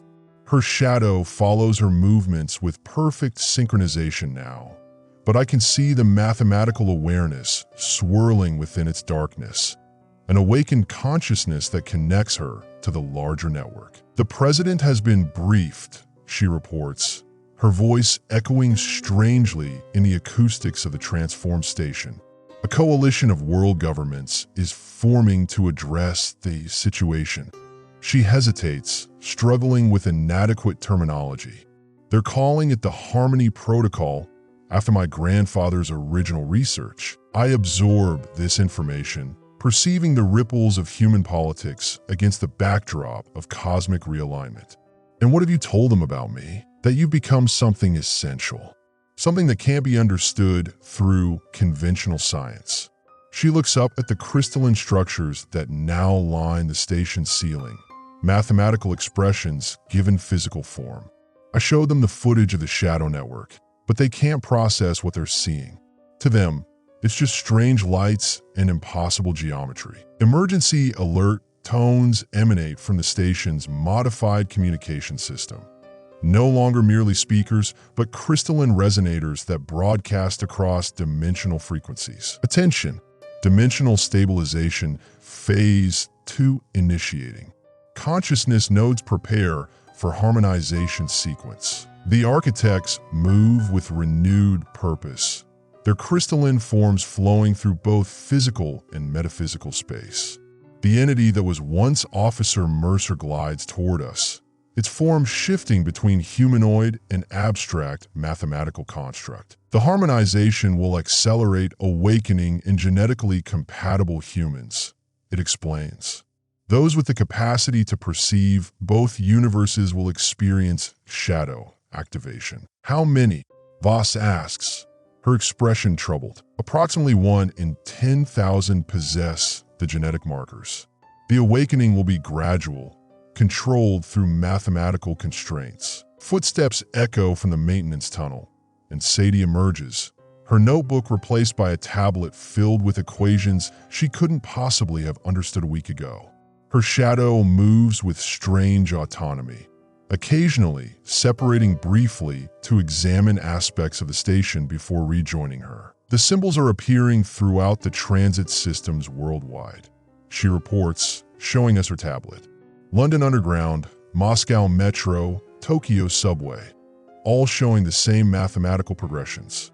People are posting photos online, creating conspiracy theories. The equations are following existing neural pathways. I explain, perceiving the global pattern through my expanded awareness. Human transit systems mirror cosmic geometries. The shadows are simply revealing what was always there. Sadie approaches me cautiously, still adjusting to my altered state. Alex, are you still you? It's a profound question that resonates through my fragmented identity. Am I still Alex Chun? Or have I become something else entirely? A cosmic interpreter existing between states of being? I contain Alex Chun. I answer truthfully, but I also contain much more now. I perceive reality through mathematical relationships rather than human senses. Can you ever go back? She asks quietly. Before I can respond, the station trembles, not with physical vibration, but with dimensional stress. The architects move with sudden urgency, their forms blurring with speed. Transit anomaly detected. One communicates. Unauthorized dimensional breach in progress. The emergency alert system activates again, its crystalline resonators pulsing with urgency. Warning, unauthorized breach detected. Stabilization protocols compromised. All consciousness nodes implement containment measures. Through my expanded perception, I sense the disruption, a ripple in the delicate equilibrium between universes. Something is forcing its way through the dimensional boundary, something that doesn't understand or respect the careful balance we've established. What is it?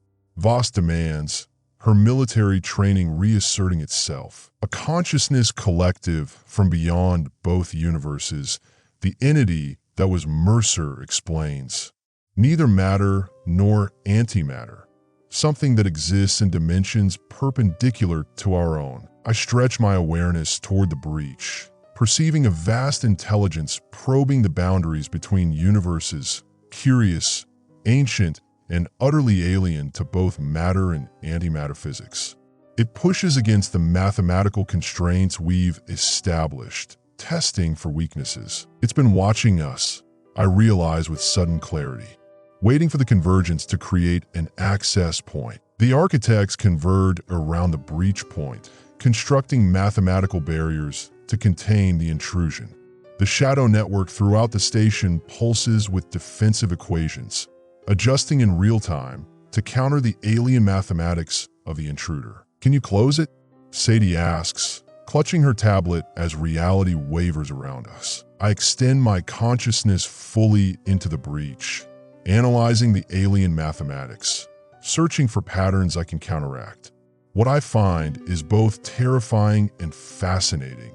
An intelligence that perceives our universe as we might perceive a two-dimensional drawing, capable of manipulating our reality from angles we cannot comprehend. I can't close it, I admit, but I can redirect it. With deliberate focus, I reshape the mathematical constructs around the breach, creating a channel that diverts the intrusion away from the critical nexus points of our converged universes.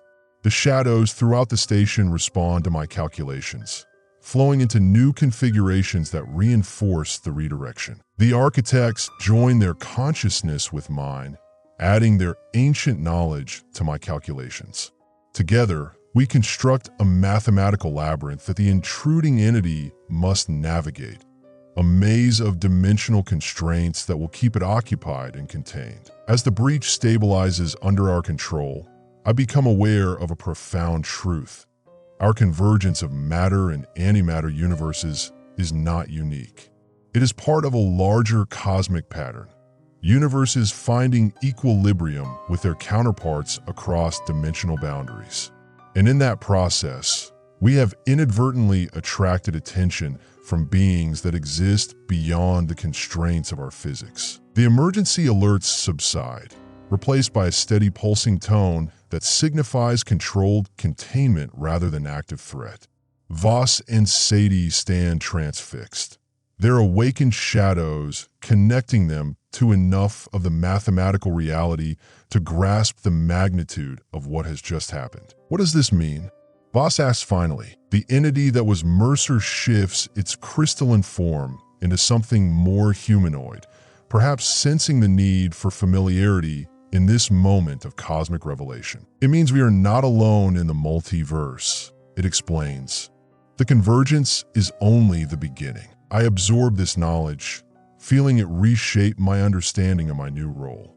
I am not merely a bridge between matter and antimatter. I am a sentinel at the boundary between our converged reality and whatever lies beyond. As the station settles into a new equilibrium, I perceive countless shadow networks forming throughout the planet, following transit lines and ancient structures where dimensional boundaries have always been thin.